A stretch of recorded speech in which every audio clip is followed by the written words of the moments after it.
ലാലേട്ടൻ Prithviraj combination വീണ്ടും പേരാണ് നമ്മുടെ ഖലീഫ എന്ന് പറഞ്ഞ സിനിമയിൽ വൈശാഖാണ് ഈ ഒരു സിനിമ സംവിധാനം ചെയ്യുന്നത്. അപ്പോൾ ഈ സിനിമയിൽ പൃഥ്വിരാജാണ്, അമീർ എന്ന് പറഞ്ഞ ഒരു ക്യാരക്ടർ പൃഥ്വിരാജാണ് ചെയ്യുന്നത്. ഗോൾഡ് സ്മഗ്ലിങ്ങിൻ്റെ ഒക്കെ ഒരു സംഭവമാണ് ഈ പടം കാണിക്കുന്നത്. അപ്പോൾ ഈ സിനിമയിൽ പൃഥ്വിരാജിൻ്റെ മുത്തച്ഛനായിട്ടാണ് ലാലേട്ടൻ വരാൻ പോകുന്നത്. അപ്പം മാമ്പറക്കൽ അഹമ്മദ് അലി എന്നാണ് ലാലേട്ടൻ്റെ ക്യാരക്ടർ നെയിം. ഈ ഒരു സിനിമ 2 പാർട്ട് പടമാണ്, 2 പാർട്ട് മൂവിയാണ്. അപ്പോൾ അതിൻ്റെ ഫസ്റ്റ് പാർട്ടാണ് ഇപ്പോൾ വരാൻ പോകുന്നത്. ടീസറൊക്കെ ആണെങ്കിലും വളരെ നല്ല രീതിക്ക് തന്നെ ടീസർ വന്നിട്ടുണ്ടായിരുന്നു. ആ ടീസറിൽ തന്നെ ആണെങ്കിൽ നമ്മുടെ ഇന്ത്യൻ സൈഡിനാണെങ്കിൽ ഒരു എലവേഷൻ കൊടുക്കുന്നുണ്ടായിരുന്നു, ഈ മാമ്പറക്കൽ അഹമ്മദ് അലിയുടെ ഒരു റേഞ്ച് എന്തോ എന്നുള്ള രീതിക്ക്. ആ പറഞ്ഞപ്പോഴേ നമുക്കൊരു ഡൗട്ട് ഉണ്ടായിരുന്നു ഈ ഒരു ക്യാരക്ടർ ആരായിരിക്കും ചെയ്യുന്നതെന്നുള്ളത്. അപ്പം നമ്മുടെ മൈൻഡിൽ പെട്ടെന്ന് വന്ന 2 സീനിയർ ആക്ടേഴ്സാണ്, ഒന്ന് മമ്മൂക്ക, ഒന്ന് ലാലേട്ടൻ.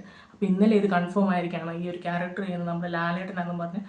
പിന്നെ എനിക്കാണെങ്കിൽ ഒരു ചെറിയൊരു കാര്യത്തിൽ മാത്രമേ ഉള്ളൂ ഒരു ചെറിയൊരു പേടിയുള്ളത്, വേറൊന്നുമല്ല. നമ്മുടെ ഈ ലാലേട്ടനാണെങ്കിൽ ഒരു മുസ്ലിം സ്ലാങ്, അതായത് നമ്മൾ മുസ്ലിംസൊക്കെ സംസാരിക്കുന്ന രീതിക്ക് ലാലേട്ടൻ ആ ഒരു സംസാരിക്കുമ്പം അദ്ദേഹം ഇതിനു മുമ്പ് ചെയ്തിട്ടുള്ള സിനിമകളുണ്ട്. ആ സിനിമകളിലെല്ലാം ഒരേ സ്ലാങ്ങും ഒരേ ശബ്ദവുമാണ് ആ ഒരു സംഭവം പുള്ളി സംസാരിക്കുമ്പം. അപ്പം ഈ ഒരു പടത്തിൽ അതെങ്ങനെ വരുമെന്ന് എനിക്കറിയത്തില്ല.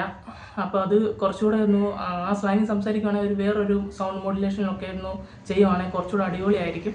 എന്തായാലും പുള്ളിയുടെ ലുക്കും വർക്കും ഒക്കെ നമുക്കറിയാം, വേറെ റേഞ്ചാണ്. പക്ഷേ ഈ ഒരു കാര്യത്തിൽ മാത്രം എനിക്കൊരു ചെറിയൊരിതുണ്ട്. എന്തായാലും പൃഥ്വിരാജിൻ്റെ കാര്യമാണെങ്കിലും പടം കത്തിക്കുമോ എന്നുള്ള കാര്യത്തിൽ ഒരു ഡൗട്ടും ഇല്ല.